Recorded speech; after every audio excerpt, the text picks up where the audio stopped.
I have a garden parcel in Paris, and it's time to introduce you to my plant babies because I'm so proud of them. This is my first time ever having an outdoor planter box, and I am in heaven. This guy and this guy are my chive plants, and they are both flowering right now. This is tarragon, and I love this one. It's estragon en français, and I wasn't familiar with this herb back in the US. Needless to say, I'm obsessed. I'm making tarragon chicken, tarragon cucumber salad, tarragon everything. There were 3 parsley plants, but now there's kind of only this one. It's a little sad, but ça va.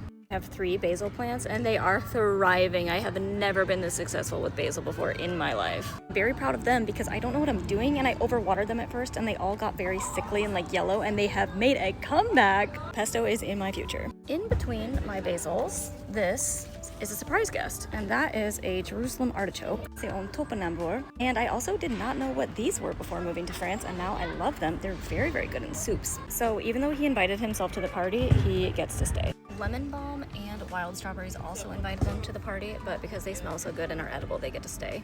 Then we have the salsa section. These are jalapenos that are hanging on for dear life. Green onions also hanging on for dear life. Cilantro that has died. But the tomatoes, look, that one's kind of sad. But look, uninvited, but tomato, and it's even in the right section. And there's more tomato. This one is doing the best. The ones I planted are San Marzano and cherry tomatoes, and the other varieties that have just appeared, we will see. Then we have this whole situation. I propagated the rosemary and planted that, and I planted the thyme, bought it from the market. Planted the oregano, bought it from the market. They're all doing great. These guys did not plant them. Google image search tells me that this is a field pumpkin. I have no idea where it's gonna come from, how many there will be, how big it's gonna get. And I think this one is butternut squash. Look at how big it is. Isn't that crazy? So he just flops over there.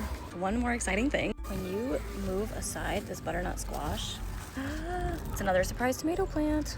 These are my plants. They bring me so much joy. Thanks for coming on my garden tour.